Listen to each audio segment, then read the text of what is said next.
अस्सलामुअलैकुम। Straight talk में खुशामदीद। आपके साथ मैं हूं Ayesha Bakhsh. Army chief general Asim Munir की सदारत में खुसूसी कोर कमांडर कॉन्फ्रेंस में फैसला किया गया है कि सानिया 9 मई के बुलवाइयों पर आर्मी एक्ट और ऑफिशियल सीक्रेट एक्ट के तहत मुकदमात कायम किए जाएंगे।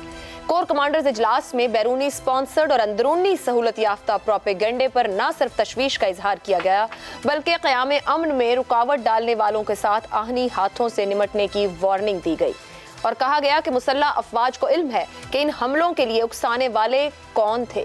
पाकिस्तान का आर्मी एक्ट 1952 में बना था और ये फौज से मुताल्लिका जराइम की सजाओं का अहाता करता है, जिसमें सजाए मौत और कैद शामिल है, जो जराइम की नौयत के तहत दी जाती है।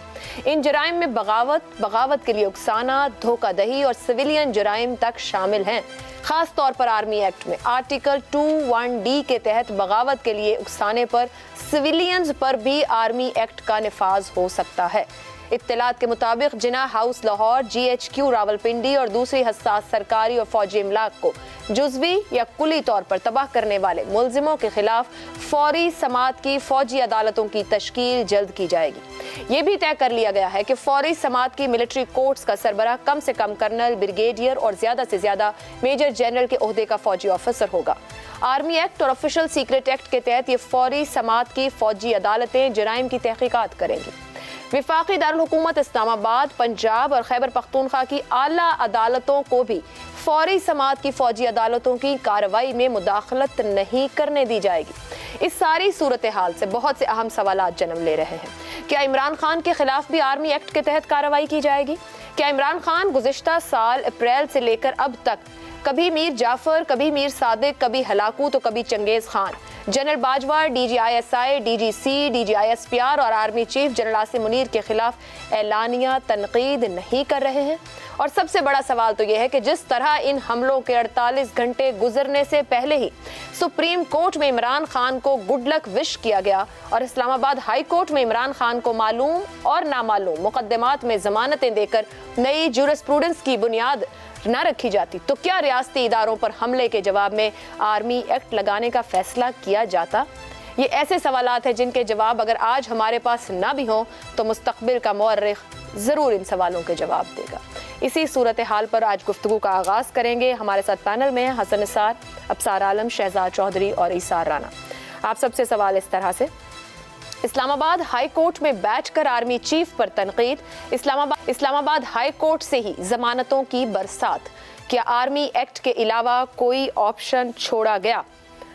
हसन निसार साहब, ये जिस आर्मी एक्ट के इतलाक की बात की जा रही है, इसका फैसला कर लिया गया है, मुजरिमों को कटहरे में लाया जाएगा, घेरा इमरान खान के गिर्द तंग हो रहा है, होने जा रहा है, हो गया है? घेरा तो इमरान खान के खिलाफ उसी दिन शुरू हो गया था जिस दिन उसने एक ख़ास तरह का स्टांस लिया था।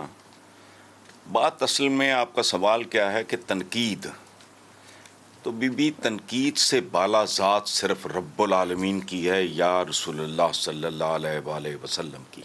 फिनिश्ड, ख़त्म। असल मसला जो है वो ये है कि तनकीद की हदूद का तयन किया जाए। अब मामला अगर 4, 5, 6 जो भी हैं बड़ों में हैं, सांडों के दरमियान जंग है, तो फिर फैसला कौन करेगा इसका? मेरे फहम के मुताबिक, बाकी हमारे दोस्त बैठे हैं बता दें, तनकीद की हदूद, तनकीद कोई शय नहीं है। तनकीद की हदूद का तयन मेरे नज़दीक सिर्फ आवाम कर सकते हैं या अदलिया, वरना इनको पैकअप करो। ये अदलिया क्यों रखी हुई है? कितने में कॉस्ट कर रही है भाई? लाखों करोड़ों लोग आपकी पॉवर्टी लाइन पे, आपकी तादाद तेजी से बढ़ती जा रही है। अब हम क्यों रखे हुए हैं? अदलिया क्यों रखी हुई है? इनका रोल ही ये है कि जब तनकीद हुदूद से तजावुज़ कर जाए तो ये जो हमारे यहाँ जो होता है वो नामूस रसालत, वहाँ तक कोई है ना जो फैसला करता है बिलखुसूस। अच्छा, और एक ऐसे माशरे में जो उफ़क़ी और अमूदी हॉरिज़ॉन्टली और दोनों हवालों से कदम कदम पर भयानक किस्म की तकसीम का शिकार हो चुका है। और ये नई बात नहीं है। माशी, सियासी, समाजी, माशरती, मजहबी, तबकाती, नफ्सियाती गर्जे के हम हर हवाले से तकसीम शुदा लोग हैं, एक गली में इकट्ठे नहीं हैं। इस मुल्क की बदनसीबी देखो, 75 साल में शहरियों को शहरी बनना नहीं आया, और क़यादत की अहलियत से आरी, महरूम, बददिमाग,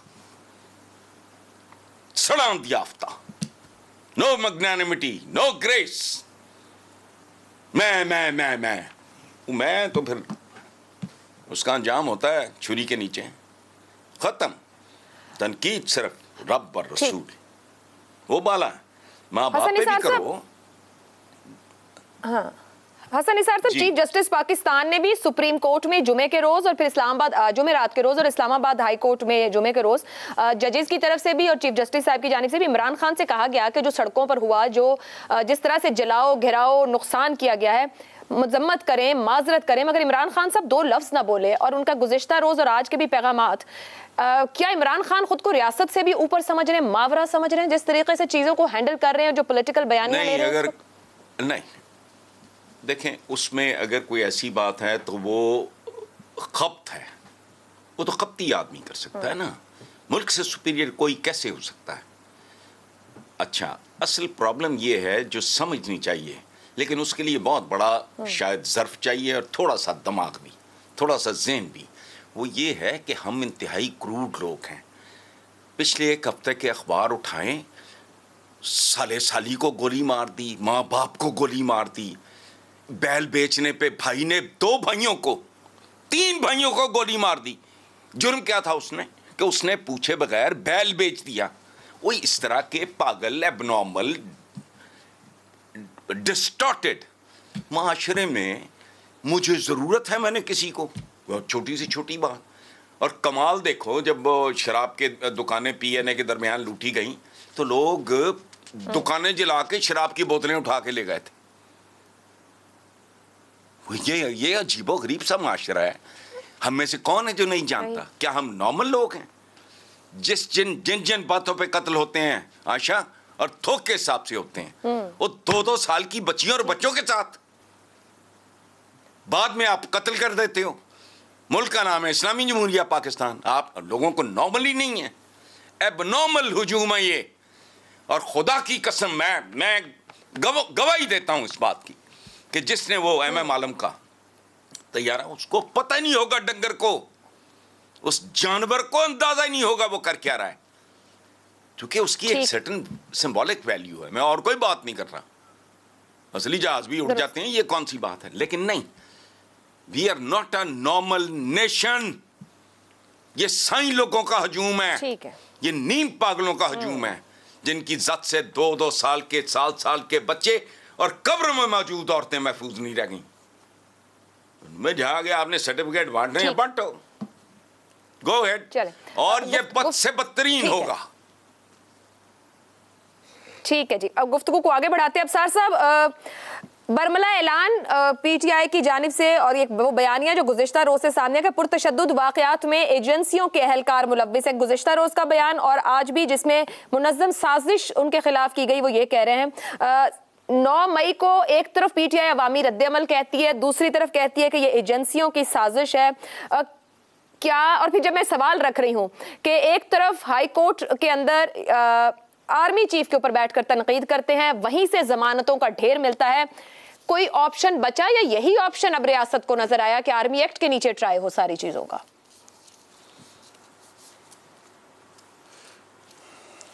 देखिए, जो आपने अभी बात की है वो तो बात दुरुस्त है, इसमें बहुत कॉन्ट्रडिक्शंस हैं। पहले खान साहब ने कहा कि मेरी गिरफ्तारी पर रद्द-ए-अमल तो आना था, उन्होंने इसको जस्टिफाई किया और उन्होंने कहा कि मुझे फिर गिरफ़्तार करेंगे, फिर यही होगा, ये भी उन्होंने कहा।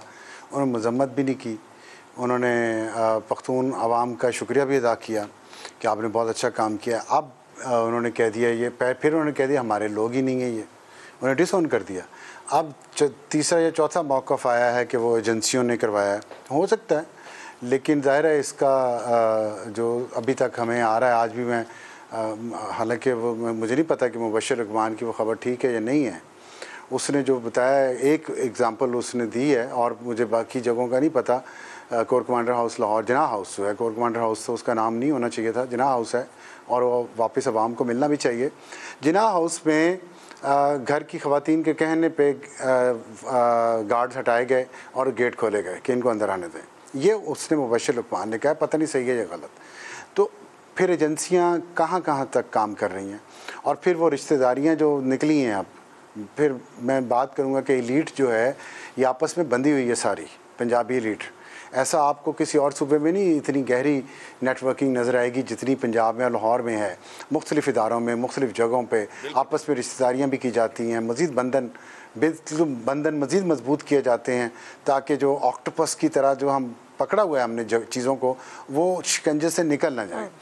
अब इसमें इशू ये है कि आर्मी, आपने कहा है कि आर्मी एक्ट के तहत, मैं ये सवाल करता हूँ कि क्या हुसैन शहीद सोहरावर्दी अगर ये करते, शेख मुजीबर रहमान ये करते, गौस बख्श बजंजो करते, सरदार अताउल्लाह मेंगल करते, अभी अकबर बुकटी करते, तो फिर अब्दुल वली ख़ान करते यही सब कुछ, या इमल वली ख़ान या असफंदियार वली करते, तो रियासत क्या उनके साथ सलूक करती? मेरा सवाल सिर्फ ये है। और इसका जवाब अगर रियासत ने दे दिया कि वो पिछला उनके एक्ट्स गलत थे या अब वो जानबदारी कर रहे हैं, तो आपको इस मुल्क के मसाइल का हल मिल जाएगा। आज भी देख लें, मौलाना हिदायतुर रहमान आज भी अंदर है, आज भी सुप्रीम कोर्ट ने उनके बारे में नहीं पूछा, आज भी सो मोटर नहीं लिया। आप मुझे बताएं उस शख्स के राइट्स सिर्फ इसलिए कम हैं कि वो गवादर के हर मर्दो जन के दिल में बसता है।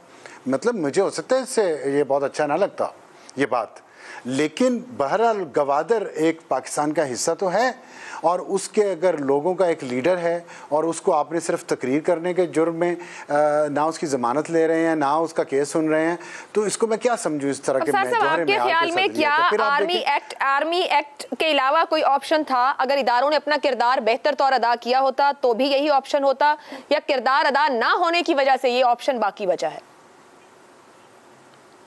अब आप देखें, अल्ताफ़ हुसैन ने एक तकरीर की थी, आपके मैं सवाल का जवाब दे रहा हूँ कि अल्ताफ़ हुसैन ने एक तकरीर की, उसमें उन्होंने कुछ अल्फाज के या नारा लगाया था, मुझे एग्जैक्ट याद नहीं है, तो उसकी बुनियाद पे क्या हुआ उनके साथ और MQM के साथ और किस तरह से हुआ, क्या इस तरह का रिएक्शन आया? फिर क्या हुआ? फिर अल्ताफ़ हुसैन ने माफ़ी मांगी इस बात पे। इसके बावजूद भी क्या आज वो TV पे आ सकते हैं? नहीं आ सकते ना। लेकिन जब देखें, मुझे बताएं, और ये सब अदलिया की वजह से हुआ है ना इस मुल्क में, कि अदलिया के मयार पंजाबियों के लिए अलग हैं और पंजाबियों में से भी लाहौरियों के लिए अलग हैं, और पूरे मुल्क में जितनी भी कौमियतें हैं उनके लिए अलग मयार है। ये बार बार सवाल उठेगा। वो जो इंसाफ की बात करते हैं कि चर्चिल ने कहा था कि अदालतें काम कर रही हैं तो मैं जंग जीत जाऊंगा, वो इसी तरह के अदालतों की बात करते थे ना जो इंसाफ देती हैं, ना बेइंसाफ अदालतों का काम तो नहीं करते थे। 11 पॉइंट्स अदालत की जो रेपुटेशन है वर्ल्ड वाइड, हमारी अदालत की 11 पॉइंट्स गिरी है पिछले 5-6 साल में। क्यों गिरी है? कौन थे चीफ जस्टिस, उन्होंने क्या रोल प्ले किया है? अभी आज भी देख लें, आज फिर ब्लैंकेट मुझे नवाज शरीफ भी तो पंजाबी था, इन्हीं अदालतों से सजा मिली ना, इज्जत करता, तो कहीं ना कहीं कुछ मुख्तलिफ भी है। मैं ठीक है, मैं शहजाद साहब आपकी तरफ आऊंगी। नवाज शरीफ जो है ना, थोड़ा सा नवाज शरीफ, मैं आयशा एक फ़र्क है मुझे नवाज शरीफ जो है ना उस टिपिकल क्लास में से नहीं है जिसका मैं बार बार जिक्र करता हूँ, जो समझें कि जदी पुश्ती जिन्होंने कब्जा किया हुआ है एलीट पे, ही इज़ नॉट जदी पुश्ती एलीट। यही तो उसके साथ मसला क्या है, उसको एक्सेप्टेबिलिटी क्यों नहीं है इस एलीट में? को कह रहे हैं ये बाहर से कैसे आ गया, ये ताजर कैसे आ गया यहाँ पे? ये तो जजेस के लिए, जर्नैलों के लिए, जागीरदारों के लिए मुल्क है। हम अफसर हैं, हम गोरे हैं, गोरे के बाद हम गोरे हैं, तो ये कहाँ से लोग आ जाते हैं? तजारत पेशा, नौकरी पेशा, ये कहाँ से आ जाते हैं? Middle class. शहजाद साहब, आपके लिए थोड़ा सा मैं सवाल को और मतलब उसी बुनियादी सवाल का जवाब दीजिएगा, लेकिन थोड़ा माजी से लेते हुए 2014 में इमरान खान और ताहिरुल कादरी जब पार्लियामेंट हाउस के बाहर तक पहुंचे, PTV थानों पर हमले हुए, सिक्योरिटी एहलकारों को मारा पीटा गया, धमकाया गया। 9 साल बाद, ये 9 मई, अब रियासती इमारतों और तंसीबात पर हमला हुआ है। 9 साल पहले एक्शन हुआ होता तो ये सानिया 9 मई होता आज। अच्छा, एक तो ये है कि देखिए बलूचिस्तान में बदकिस्मती से हमेशा अफसार साहब हमें बताते हैं कि वहाँ के जो बलोच रहनुमा थे, अगर उनके हाथ से ये हुआ होता तो क्या होता। आज भी बलूचिस्तान में खून बह रहा है, पाकिस्तानियों का भी और पाकिस्तानी अफवाज का भी, रोज़ बरोज़। अभी तो 2 दिन पहले की बात है कि मुस्लिम बाग के अंदर जो हमला हुआ, तो बलूचिस्तान के अंदर कुछ मेरे ख्याल में ट्रिगर्स और हैं जो कि इस किस्म का रिजल्ट दे रहे हैं, बावजूद इसके कि जितने लोगों का नाम लिया अफसार साहब ने, वो जाहिर है कि इसके बिल्कुल जिम्मेदार नहीं है जो हो रहा है वहाँ पे। एक बात कहनी थी। दूसरी बात, जो हमले हुए हैं पाकिस्तानी इदारों के ऊपर ज़रूर हुए, और 9 मई एक इंतहाई जैसे कहते हैं कि दर्दनाक दिन था हम जैसों के लिए, लेकिन पाकिस्तानी अदारों पे इससे पहले भी हमले होते रहे हैं। यानी हमें अदालतों को भी तो इदारे समझ लेना चाहिए कभी कभार, और अब तो वहाँ पे सामने खड़े होके हमले होते हैं। तो इसको छोड़िए, मैं आपके सवाल की तरफ जाना चाहता हूँ क्योंकि बहुत बेहतरीन सवाल है और बड़े अरसे के बाद मुझे आपने मौका दिया कि मैं मुनीर न्याजी को, जो मेरा बहुत पसंदीदा पंजाबी का शायर है, उसको याद कर सकूं। बहुत ही इस्तेमाल शुदा शेर, लेकिन इससे बेहतर इस्तेमाल नहीं हो सकता था, क्योंकि आपने सवाल पूछा इमरान खान के बारे में। तो कहता है, कुछ उंज भी रामा औखियां सन, कुछ गल विच गम दा तौक भी सी, कुछ शहर दे लोग भी जालिम सन, तो कुछ मनु मरण का शौक भी सी, सानू मरण का शौक भी सी। कहने का मतलब ये हुआ कि इमरान खान साहब का ये हाल है, ये 4 सत्रों के अंदर 4 में मेरे हाल में उसकी पूरी कैफियत बयान हो जाती है कि कुछ शहर दे लोग भी जालिम सन, कुछ सानू मरण का शौक भी सी। असल में हुआ क्या है मेरी नज़र के अंदर, ये जो 9 मई के या 10 मई के जो वाक़यात, खासतौर पर 9 मई के वाक़यात, इमरान खान की सोच में या उसकी पार्टी की सोच में या किसी ने उसके दिमाग में ये सोच डाली और उसने मान लिया कि शायद पाकिस्तान श्रीलंका बन सकता है। श्रीलंका की फौज देखो, पाकिस्तान की फौज देखो, श्रीलंका का देखो हुजूम देखो, स्पेस कितनी है, फिर उसकी पॉपुलेशन को देखो, और पाकिस्तान का हुजूम देखो और पाकिस्तान की पॉपुलेशन देखो, और तुम्हारे पास क्रिटिकल मास नहीं है। लोग बहुत तुम्हारे मदद करते हैं, सपोर्ट करते हैं, लेकिन क्या कितने करोड़ लोग निकले थे उस दिन कि जो क्रिटिकल मास को बना सकता था, मोमेंटम कर सकता था। इस बेवकूफ ने उसके दिमाग में ये दाना डाला था कि तुम श्रीलंका की तरह जाके करो, ये फौज घबरा जाएगी। भाई ये फौज घबराने वाली फौज नहीं है, और ना ही खुदा न खास्ता किसी इस तरह के हमले से, किसी की वर्दी ले जाने से, चोरी कर लेने से, उस पर आग जलाने से ना जिन्ना हाउस कमजोर होता है और ना पाकिस्तान की अफवाज और ना पाकिस्तान कमजोर होता है। मेरा में ये भी वाज़ेह कर देना चाहिए, पिछले 1 हफ्ते से एक प्रोपेगेंडा चल रहा है पाकिस्तानी अफवाज के, पाकिस्तानी अफवाज के अमल से है, पाकिस्तानी अफवाज किसी के गाली देने से नहीं है, इसलिए ये भी वाज़ेह हो जाना चाहिए। दूसरी बात, मैं क्विकली आपके दूसरी चीज़ों पे आता हूँ, वो भी ज़्यादा ज़रूरी है। आर्मी एक्ट जब 21वीं अमेंडमेंट हुई, 23वीं अमेंडमेंट हुई, उसके अंदर बहुत सारी इसके ऊपर कदगने लगा दी गई आर्मी एक्ट के अंदर, और उसकी वजह से जो आर्मी एक्ट की एफिकेसी जो हम तस्वर करते थे ना, मिलिट्री कोर्ट बनाएंगे और बस हर एक को उसमें रगड़ देंगे, वो हाई कोर्ट ने, सुप्रीम कोर्ट ने, जुडिशियल सिस्टम ने कंट्रोल कर लिया। और आपको पता है कि ऐसे लोग जो कि दहशतगर्द थे, फांसी की सजा थी, उनको पेशावर हाई कोर्ट ने बरी कर दिया, यानी क्योंकि उनको सजाएं मिलिट्री कोर्ट से हुई थी, और जब पे गए पेशावर हाई कोर्ट के उनको बरी कर दिया गया, और फिर वो बाद में भी पाकिस्तान की अफवाज के साथ लड़ते हुए कुछ मारे गए, कुछ अदबी भी मौजूद होंगे। इसलिए बहुत केयरफुली आर्मी को देखना पड़ेगा। जाहिर है वो चीज़ों को देखेंगे, जो उनके जैक ब्रांच है वो देखेगी, पाकिस्तान के बाकी इदारे देखेंगे कि कितना मुमकिन है, क्या हम दोबारा से कोई इसके अंदर कॉन्स्टिट्यूशनल अमेंडमेंट कर सकते हैं कि मिलिट्री जो कोर्ट्स हैं ये काम कर सकें। अगर मिलिट्री कोर्ट्स ने ये काम करना है, और करना चाहिए, 2-3 कुछ लोग तो बड़े हैं जिन्होंने हमले किए, जिन्होंने चीजें तोड़ी, उनकी तस्वीरें सामने हैं, वो तो असल परपेट्रेटर्स हैं, एक्चुअल एक्टर सारी चीज के अंदर, उनको सजा मिलनी चाहिए, और जरूर मिलनी चाहिए, चाहे सिविल से मिले चाहे मिलिट्री से मिले। लेकिन ये याद रखें, मुल्क इस वक्त तकसीम है, समाजी तकसीम है, जो सियासी तकसीम है वो समाजी तकसीम में बढ़ चुकी है। क्या ये तो नहीं कि कुछ ऐसा काम करने से हम उस समाजी तकसीम को, वो नफरत जो कि अफवाज पाकिस्तान और अवाम के बीच में डालने की कोशिश की जा रही है, चाहे इस अमल के थ्रू चाहे प्रोपेगेंडा के थ्रू, उसको और तकवीयत देंगे? तो अफवाज पाकिस्तान हो या कोई और हो, बहुत सोच समझ के किसी का साजिशी बयानिए का, साजिशी तरीकों का हिस्सा हरगिज ना बने। वो काम जो जुर्म है और जो कानून और आइन के मुताबिक जायज है, लेकिन कभी ऐसा काम ना करें जिससे लगे कि आप किसी साजिशी हिस्से का बयानिए का हिस्सा बनते जाओ। ठीक हो गया जी। सार साहब देखिए, thank you Ayesha, good to see you. आपने मुझे वजाहतें देनी पड़ती हैं, फिर गुड टू सी यू कहने के बाद तो आप ना कहें तो बेहतर है। मैं एक सच्चे दिल से और सभी सच्चे दिल से कहते हैं, अखलाकियात का हिस्सा है। अब उसको कोई किसी भी मतलब में ले जाए तो मैं कह नहीं सकता, गाली देने से बेहतर है कि गुड टू सी यू कह दिया। फिर वजाहत ना दें साथ ही। वो तो आपने मांगी तो मुझे देनी पड़ गई, नहीं तो मैं ना देता। देखें, बात यह है कि मैं ये जो बात अभी शहजाद चौधरी साहब ने की ना, सियासी तकसीम और समाजी तकसीम की, मैं यहीं से बात आगे बढ़ाना चाह रहा हूँ। जिन्होंने हमला किया, जिन्होंने नुकसान पहुंचाया, उनको सख्त तरीन सज़ा मिलनी चाहिए और चौकों में दें सज़ा, ताकि आइंदा किसी की जुर्रत ना हो।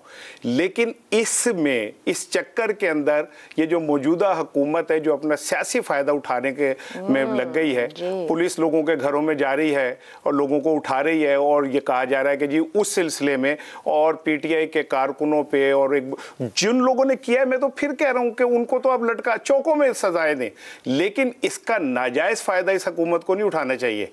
और दूसरी चीज़ ये है, इमरान खान बार बार कह रहे हैं कि जी इसकी एक मुनसिफाना और ओपन तहकीकात करा लें और को बना लें, 3-4 जजों को इकट्ठा करके उनसे कहें जी करें इसके ऊपर तहकीकात, ताकि एक चीज़ क्लियर हो। एक हकीकत है पीटीआई और उसको साथ लेके चलना ज़रूरी है। जिन लोगों ने ऐसा किया है उन्हें सज़ा मिलना बहुत ज़रूरी है, लेकिन उनके चक्कर में बाकियों को जो वो घुन के साथ, गेहूँ के साथ घुन नहीं पिसना चाहिए ना। और दूसरी चीज़ मैं आपको एक बात बताऊँ कि देखें, इमरान खान के ऊपर ये मलबा डालने की कोशिश हो रही है और हो सकता है आगे जाके उनके ऊपर आर्मी एक्ट के तहत कोई मुकदमा भी हो जाए, लेकिन आज उन्होंने 22 मार्च की अपनी एक वीडियो भी रिलीज़ की है जिसमें वो ये कह रहे हैं कि अगर मैं गिरफ्तार हुआ तो कारकुन पुरअमन मुजाहरा करें और किसी चीज़ को नुकसान ना पहुँचाएं। ये 22 मार्च की वीडियो उनकी अभी उन्होंने रिलीज़ की है। तो मेरा ख्याल है कि पाक आर्मी, चूँकि हमारे 24 करोड़ पाकिस्तानियों की आर्मी है और हम उससे मोहब्बत इसलिए करते हैं कि वो हमारी मुहाफिज है, और हम यही मैं भी समझता हूँ कि इस मौके पे इस बारीक फ़र्क को हमें लेके चलना होगा कि जो मुजरिम है उनको सज़ा मिलनी चाहिए। लेकिन इस चक्कर में देखें ना, 14 मई को इंतखाबात थे सुप्रीम कोर्ट ने कराए, वो कहाँ चले गए? उसका जिक्र तक ख़त्म हो गया। इस हुकूमत की कामयाब स्ट्रेटेजी देखें आप कि वो इंतखाबात जो हुकूमतों का वक्त खत्म हो गया, वो खत्म हो गया। 90 दिन के अंदर इंतखाबात होने थे, आइन कह रहा था, वो खत्म हो गया। कोई इस पे बात करने को तैयार नहीं है, कोई इंतखाबात का सोचने पे तैयार नहीं है। यानी गेम को ऐसा पलटा दिया है कि अब सब एक तरफ लग गए और वो आइन, इंतखाबात। और दूसरी चीज़, शहजाद चौधरी साहब वाली बात को मैं थोड़ा सा और वो कर दूं कि बिल्कुल मैं बार बार कहता हूं कि पाक फौज के जो हमारे शोधा के वो मुजस्मे थे, उन पे जो हमला हुआ उन्हें सज़ा मिलनी चाहिए। लेकिन अगर हुकूमत की निगरानी में 144 की दफ़ा की मौजूदगी में लोग सुप्रीम कोर्ट के गेट को छलांगे मार के अंदर जाएं और जजों को गालियां दें, तो क्या वो पाकिस्तान का हिस्सा नहीं है? वो पाकिस्तान के इदारे नहीं है? उनकी कोई तकरीम नहीं है? तो ये क्या कर रहे हैं आप? किस तरह मुआशरे को तकसीम दर तकसीम के अमल जी, एक ब्रेक की तरफ बढ़ना, और बिल्कुल बड़ा वैलिड सवाल है, कहीं ना कानों की पॉलिटिकल स्ट्रेटेजीज गलत हो रही हैं, तभी गेंद उनके कोर्ट से बाहर जा रही है। एक ब्रेक लेते हैं, ब्रेक से वापस आएंगे तो कुछ मजीद गुफ्तगू रहेगी कि जिस भी मकसद के लिए इस तरीके से कार्रवाई की कोशिश की जा रही है, क्या वो फायदे हासिल होंगे। इस ब्रेक के बाद स्ट्रेट टॉक में एक बार फिर खुशामदीद। पाकिस्तान में सियासतदानों और एस्टेब्लिशमेंट के दरमियान इख्तलाफात कोई आज की बात तो है नहीं। हमारी तारीख में 4 मरतबा फौजी अदवार के सियाह अब्बाब तो मौजूद ही हैं, मगर इसके साथ ही सियासतदान को कभी प्रोडा, कभी एब्दो लगाकर नाअहल किया गया, तो कभी 58(2)B की आईनी तलवार चलाकर सियासी हुकूमतें और असेंबलियां तोड़ी गई। अदालतों से वज़ीर आज़म को नाअहल करवाने की निराली मंतक भी इसी अर्ज़े पाक में आजमाई गई। किसी वज़ीर आज़म को कातिल तो किसी को हाईजैकर करार दिया गया। तमाम ही नुस्खे आजमाने के बावजूद हकीकत यही है कि किसी सियासी जमात की सियासत को किसी भी महल्लाती साजिश से शिकस्त नहीं दी जा सकी। किसी सियासतदान या सियासी जमात को शिकस्त हुई भी तो सिर्फ और सिर्फ सियासी मैदान में वोट के जरिए। क्या इस बात को हम आज तक समझ पाए हैं, नहीं समझ पाए हैं? इसी मामले पर गुफ्तगू करेंगे। सवाल पैनल के लिए इस तरह से, आर्मी एक्ट के तहत कार्रवाई क्या हुकूमत और एस्टेब्लिशमेंट मतलूबा मकासद हासिल कर पाएंगे? हसन निसार साहब, कोई फायदा होगा ऐसी किसी कार्रवाई का, या विक्टिम कार्ड मिलेगा जिसके ऊपर भी सब कुछ ट्राई होगा? आयशा, मैं थोड़ा पटड़ी से उतर जाऊं। मैं अपने सारे कोलीग से आपसे मैं माफ़ी चाहता हूं। पहली बात, ये 9 मई को जो कुछ हुआ ये बहुत तकलीफ दे था, लेकिन जैसे उसे एक्सप्लॉइट किया जा रहा है बेरहमी से, और जैसे उसे मार्केट करने की कोशिश की जा रही है, आप यकीन करो वो बहुत तकलीफ दे है। ये सारी तोड़ फोड़ से ज़्यादा तकलीफ दे है। भूख, नंग, फ्रस्ट्रेशन, बेरोज़गारी, चुपती हुई नज़रें, वो तू की कर रहे हैं, वो तेनू नौकरी नहीं मिली, कि मारे नीम पागल लोगों का कैथारसिस था जिन्हें सज़ाओं से ज़्यादा साइकेट्रिस्ट की ज़रूरत है। और खुदा का वास्ता, या और आपके लिए नहीं है, ये सब के सब मैन और मैनेबल्स थे, और आदमियों को इंसान बनाना रियासत की जिम्मेदारी है, और तुमने क्या पूरी की? इनमें एक बच्चा मुझे दिखा दो जो हाई प्रोफाइल किसी ढंग के स्कूल या कॉलेज का पढ़ा हुआ हो। डंगर हैं सारे, कोई टीवी तोड़ रहा है, कोई जहाज पे जान चीजें तोड़ रहे हैं। क्या, what does that indicate? They don't know anything. उनको नहीं पता वो क्या कर रहे हैं। एक बात रह गया आपका सवाल, मतलूबा मकासद। तो आयशा, अगर अवाम की बुनियादी ज़रूरियात ज़िंदगी के हुसूल से लेकर अवाम की इज़्ज़त नफ्स तक की किसी भी हुकूमत और इस्टेब्लिशमेंट के मतलूबा मकासद होते हैं, तो ये ना गुज़श्ता 75 साल में पूरे हुए, ना आइंदा 75 साल में पूरे होते दिखाई देते हैं। और अगर मकासद की इसके अलावा कोई डेफिनेशन है, मेरे तीनों भाई दोस्त मुझे बता दें। अगर कोई और है तो मुझे उससे कोई दिलचस्पी नहीं कि ये हासिल होते हैं या हासिल नहीं होते। उनका मुकद्दर इसी तरह जिल्लत, पसपाई और रुसवाई है। एक्शन रिप्ले चंद साल बाद फिर यही होगा। ये औकात है टोटल। पहले पैरे पे इस मुल्क के जो करते धरते हैं गौर करें। हर चीज बेचने के लिए नहीं होती, कुछ चीजें सोचने के लिए होती हैं। ये भूख नंग के मारे हुए इनकी शक्लें देखें, इनके चेहरे देखें, इनके हुलिये देखें, इनका रवैया देखें। ये इंसानी रवैया है ही नहीं है। ठीक है। हिजान हजियान के मारे हुए लोग तो को जहाज तोड़ रहे लोया। वो जो जिना हाउस है उसमें वो जिना साहब कभी उसमें गए ही नहीं, ना कभी रहे। This is not the way. लेकिन बहरहाल ये होना कख नहीं। लेकिन ठीक है, शायद आज से 50 साल बाद कोई ये बंदा वीडियो सुने और कहेगा कि वो ठीक मातम कर रहा था। होना था या नहीं, मगर अब तो हो चुका। अब सार साहब, हुकूमत और एस्टेब्लिशमेंट मतलूबा मकासद हासिल कर सकेगी या जो एक्शन रिप्ले चले जा रहे हैं ये ऐसे ही होते रहेंगे? मकासद हैं क्या, पहली बात तो ये है। दूसरी बात ये है कि हसन निसार साहब ने ज़ाहिर है मुझे भी कहा है कि एक नाम बताएं जो डंगर ना हो। तो वो लेफ्टिनेंट जनरल क्या नाम है उनका, सलमान सजाद गनी, जो कोर कमांडर लाहौर थे, उनकी पतलून डंडे पे लटका के जो वेस्ट का साइज़ बता रहा था वो हसन न्याजी है, इमरान खान साहब का भांजा। बताएं, एक नाम बता दिया मैंने, और बहुत सारे नाम बता सकता हूँ। पढ़ी लिखी क्लास, मिडिल क्लास, इनका प्रॉब्लम है इस मुल्क में। नहीं देखें, मैं वो सोशल मीडिया पे होंगे इतने प्रोमिनेंट नहीं है, लेकिन पढ़े लिखे हैं, पढ़े लिखे हैं, अच्छे ख़ानदान से, अंग्रेज़ी बोलते हैं, उन्होंने वीडियोस बना के अपलोड की हुई हैं, आप देख लें। वो डंगर नहीं है, वो उस क्लास से नहीं है जो महरूम क्लास है। पहली बात तो ये है। चले मान लेते हैं फिर डंगर ही हैं अगर, और हिजान ही बर्पा कर रहे हैं डंगर, तो let's start from Imran Khan, जिन्होंने हिजान पैदा किया हुआ इस मुल्क में, जो इस तरह की बातें करते हैं, जो सबको गद्दार डिक्लेयर करते हैं। और फिर जिस तरह का उन्होंने पंजाब में रूल चलाया है उस्मान बुज़दार के ज़रिए, और बुशरा बीबी साहिबा ने जिस तरह पर्दा करके जितना माल बनाया है, ये डंगरिज्म नहीं है। ये पढ़े लिखे लोग नहीं है। खावर मानेका को किस चीज़ की कमी थी घर में, जो उसके बच्चों ने बाद में पैसा बनाया, जो बाद में पैसा बनाया। तो फिर मैं यही कह रहा हूँ ना, ये डंगरिज्म नहीं है, ये बिल्कुल बिल्कुल करें, वो हिसाब दे रहे हैं, बिल्कुल बिल्कुल करें, वो हिसाब दे रहे हैं ना। जेल में गए हैं ना, सब गए हैं, तो जाने दें इनको भी जेल। ये हिजान क्यों पैदा करते हैं? ये क्यों कहते हैं कि मैं गिरफ्तार हूँगा तो ऐसा ही दोबारा होगा? वो एवन फील्ड वाले तो नहीं कहते, जरदारी तो नहीं कहते, सरे महल वाला तो नहीं कहता। सब स्कैंडल मुझे पता है। मैं कह रहा हूँ किसी को सादिक और अमीन आउट ऑफ द वे मत कहें। ये सब इंसान हैं, ये हिजान पैदा करते हैं अपने ज़ाती मकासद के लिए।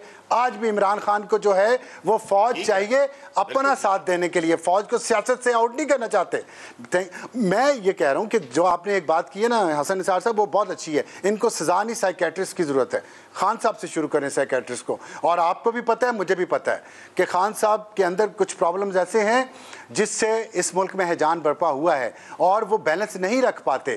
इसलिए ये बहुत ज़रूरी है कि कौम की समत दुरुस्त की जाए। आर्मी एक्ट का मैं आपको जवाब तो दे दूँ, आर्मी एक्ट से जो भी मकासद है मुझे वो नहीं पता, वो मकासद पहले बताए जाए क्या हैं, और जो भी मकासद हैं वो तब आयशा पूरे हो सकेंगे जब आर्मी का महकमा अपनी मंजी के नीचे डांग फेरेगा। मैं बार बार ये बात कहता हूँ, पहले आर्मी एक्ट के ज़रिए हाजिर सर्विस और रिटायर्ड उनको कटहरे में लाएं, और जिन्होंने मीडिया को इस्तेमाल करके इस कौम को हिजान में मुब्तला किया, और इस हद तक लोग चले गए कि वो दूसरे का पॉइंट ऑफ व्यू बर्दाश्त नहीं कर सकते। मुझे पता है कि कितने पढ़े लिखे लोग मेरे इर्द गिर्द, बहुत अच्छे घरानों के, खुशहाल घरानों के, वो मेरी शक्ल भी देखना पसंद नहीं करते क्योंकि मेरी राय मुख्तलिफ है। तो इसलिए ये गुर्बत से ताल्लुक नहीं है, इस मार कुटाई का, तशद्दुद का है एक एलिमेंट, लेकिन सारा उस पर मत डाल। ठीक है, चल एक ब्रेक पे जाना। अभी वज़ीर आज़म साहब ने कुछ दिया के लिए बता दिया कि जुर्म करने वाला कोई भी नहीं बचेगा, 72 घंटों में मुकदमों की तरफ जाएंगे, कानून रास्ता बनाएगा। किस तरीके से बनेगा ये भी देखेंगे, मगर ब्रेक के बाद इसी गुफ्तगू को आगे बढ़ाते हैं। प्रोग्राम के आखिरी हिस्से में आपको एक बार फिर खुशामदीद कहेंगे। हम गुफ्तगू कर रहे थे आर्मी एक्ट के तहत कार्रवाई, क्या हुकूमत और इस्टेब्लिशमेंट मतलूबा मकासद हासिल कर पाएगी। ये तो नजर आ रहा है रियासत ने सख्ती से निमटने का इंदिया दिया है जिन लोगों ने जलाओ घेराव किया और रियासत को नुकसान पहुंचाया है। आज फवाद चौधरी साहब को अदालत से जमानत मिली, वो बाहर आए, पुलिस को देखकर वापस भागना पड़ा, अंदर चले गए अदालत में क्योंकि उन्हें रिलीफ मिलता नजर न आया। उनकी गिरफ्तारी के लिए पुलिस थी। शीरी मजारी साहिबा पाकिस्तान तहरीक इंसाफ की और सेनेटर फलकनाज, उन्हें जमानत मिली, अडियाला जेल के बाहर फैमिलीज मौजूद थी, मगर जैसे ही बाहर आए फिर से अरेस्ट कर लिया गया है। शहजाद चौधरी साहब, अब सवाल यह है कि रियासत ने फैसला कर लिया है। अभी मैं फवाद चौधरी साहब की बात कर रही हूँ। महमूद मौलवी पाकिस्तान तहरीक इंसाफ के, उन्होंने आज पार्टी छोड़ने का कराची से ऐलान किया है, वजीर आजम के मुआविन भी रह चुके हैं। आपके ख्याल में पीटीआई को क्या सियासी नुकसान इस पूरी सूरत हाल में हो सकता है, और जो फवायद उनके मुखालिफिन हासिल करना चाह रहे हैं हासिल हो जाएंगे? अच्छा देखिए, उस पर तो मैं आता हूँ, लेकिन जो पहला आपका सवाल है ना, जिसपे उस पर बात करते हैं कि क्या मतलूबा मकासद हासिल हो जाएंगे या नहीं, मैं समझता हूँ कि हुकूमत के मकासद फ़र्क होंगे, फौज के मकासद फ़र्क होंगे, जिसको आपने इस्टेब्लिशमेंट का लफ्ज़ शायद इस्तेमाल किया है। तो मैं उम्मीद रखता हूँ कि इस्टेब्लिशमेंट के मकासद वो नहीं होंगे जो कि हुकूमत के मकासद हैं। हुकूमत अपना काम करे जो उसका काम है, और इस्टेब्लिशमेंट जो है वो अपने तौर पे अपने कवानीन के नीचे इन तमाम चीज़ों को देख सकती है। मैं अफसार साहब की बात से आज बहुत इत्तेफाक करता हूँ जो कि उन्होंने अभी जिसका जवाब दिया, और मेरा ख्याल है कि कहीं ना कहीं जहाँ पर धुआं हो वहाँ पर आग का होना लाजम होता है। तो इसलिए ये तो कहा नहीं जा सकता कि मुकम्मल तौर पर हर एक की खलासी है, ढूंढना पड़ेगा। लेकिन मैंने पहले कहा 3 चीज़ें हैं जिसके अंदर एक तो बड़े वाज़े तौर पर जो वाज़े एक्टर्स हैं, जो कि परपेट्रेटर्स हैं, वो तो टीवी के कैमरों के आगे वीडियोस के अंदर अवेलेबल हैं, उनके वो तो कोई उसके ऊपर कोई गुंजाइश है ही नहीं कि उनको ना पकड़ा जाए। अगला जो मरहला आता है प्लानिंग का है। ये प्लानर्स कौन थे, यानी कहीं ना कहीं पे किसी ने ये दिमाग में सोचा, इसको प्लान किया, किस तरीके से प्लान। और तीसरा ग्रोह होगा उकसाने वाला या साजिशी, कोई ऐसे लोग जो कि उकसा रहे थे और साजिश के अंदर भी हिस्सेदार थे। अब इन तीनों को फर्क करना पड़ेगा, इन तीनों को फर्क तौर पे ट्रीट करना पड़ेगा। और फिर फाइनल एक चीज और, अमल और फेल एक चीज होती है, नियत और साजिश दूसरी होती है। अमल और फेल वाज़ेह होता है, नियत और साजिश को साबित करना सबसे मुश्किल तरीन काम है, और आमतौर पर गलतियां यही की जाती हैं।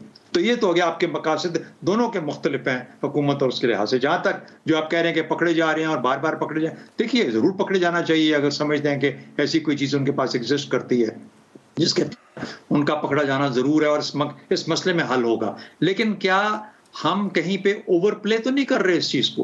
क्या हम इस डिवाइड को, इस तफरीक को जो क्रिएट हो चुकी है बदकिस्मती से सियासत से समाज में आई है, और सियासी तफरीक है और हद दर्जा की तफरीक है, इस हद तक तफरीक है कि जो मुल्क को खुदा न खासा टुकड़ों में बांटने वाली तफरीक है, उसको हम किसी इस तरीके के मामलात के अंदर, और फिर फौज की मोहब्बत के अंदर कुछ ऐसे पीछे एलिमेंट्स हैं जिनके पास ताकत है, कहीं वो कहीं ना किसी इदारे से तल्लुक रख सकते हैं, कहीं हुकूमत से तल्लुक, जो कि उसको फिर एक्सप्लॉइट कर सकते हैं अपने मकासद के लिए, और ये शो कर सकते हैं कि यही आपके मुजरिम है, इन्हीं को पकड़िए। शायद दरार डालने की कोशिश एक बहुत गहरी भी हो सकती है, और साजिश इसी को कहते हैं, लेकिन ये बहुत गौर से देखना पड़ेगा कि असल में हो क्या रहा है।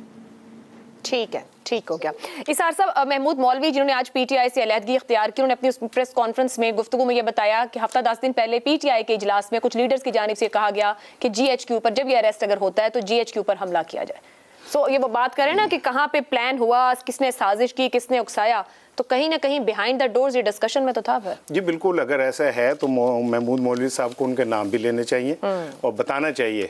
अब वो जब पार्टी छोड़ गए हैं तो अच्छा नहीं लगता कि अब वो पीछे इस तरह की बातें करें, या तो उसी टाइम उन्हें इस पे स्टैंड लेना चाहिए था और उनका बनता भी था फर्ज। अच्छा, अब एक चीज़ में चूँकि जाते जाते अभी हसन भाई ने शुरू की और अफसार भाई ने उसे आगे लेके गए पागलों के हवाले से, तो मुझे एक बात बताएं, एक सोसाइटी जिसमें अदालत एक फवाद चौधरी को जमानत दे रही है और वो जमानत लेके बाहर निकल रहे हैं और आगे से पुलिस वाले फिर उन्हें पकड़ने आते हैं और फिर वो वापस अदालत की तरफ भागते हैं, तो क्या आपको ये पागलों का मुआशरा नहीं लग रहा, जिसके अंदर कानून इंसाफ के मायने बदल गए, जिसके अंदर ये तय है कि अदालतें जो भी फैसला दें करना सी वही है जड़ा सी चाहेंगे, तो क्या ये पागलों का मुआशरा नहीं लग रहा आपको?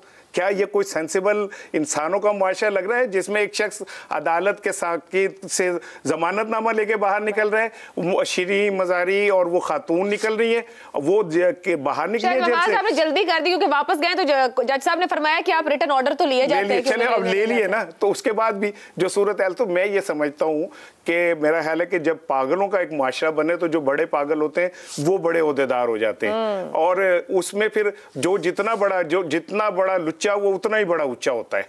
तो अब इस सारी सूरत हाल में किसी एक के ऊपर, तो इमरान खान के हवाले से ये कहना कि जी इमरान खान ने चूंकि ऐसा किया तो 3 दफ़ा नवाज शरीफ भी फौज से लड़के घर जा चुके हैं। इमरान खान ने तो आज जो बयानिया बनाया है वो तो 3 दफ़ा नवाज शरीफ पहले भी बना चुके हैं। उनकी बेटी खुलेआम जो है वो जजेस और जर्नैलों को गालियां देती रही हैं। तो ये कैसे मुआशरे में जिसमें जो जितनी बड़ी गाली देगा वो उतना बड़ा हीरो होगा, तो उसमें किसी एक के ऊपर इल्जाम लगाना दुरुस्त नहीं है। और ये बात जो आपके सवाल है ये बड़ा इंपॉर्टेंट है। तो अपने अपने हिस्से की सजा सब काटते रहेंगे और काम ऐसे ही चलता रहेगा। एक जुमला, जो हुकूमत और इस्टेब्लिशमेंट के मतलूबा मकासद, देखें इस्टेब्लिशमेंट का मकसद क्लियर है अच्छी नीयत के साथ कि भाई जिन्होंने ऐसा किया उन्हें सजा मिलनी चाहिए, ठीक है, लेकिन हुकूमत ने तो जो मकसद हासिल करना था कर लिया। वो इंतखाबात खून खाते चले गए, उसका नाम भी खत्म हो गया। अब तो लोगों को अपनी जान बचाने की पड़ी हुई है और आइन शाइन हुकूमत वो सारा कुछ जो है वो भूल जाएं। बस अब आप अपनी अपनी जमानतें लेके बाहर निकलें और सिर्फ अल्लाह से दुआ करें कि ये जमानतें मान ली जाए, ध्यान से बाहर निकलें, क्योंकि बाहर पुलिस होगी तो गिरफ्तार इम्कान रहेगा। आप चारों का बहुत शुक्रिया, मुझे इजाजत दीजिए, अल्लाह हाफ़िज़।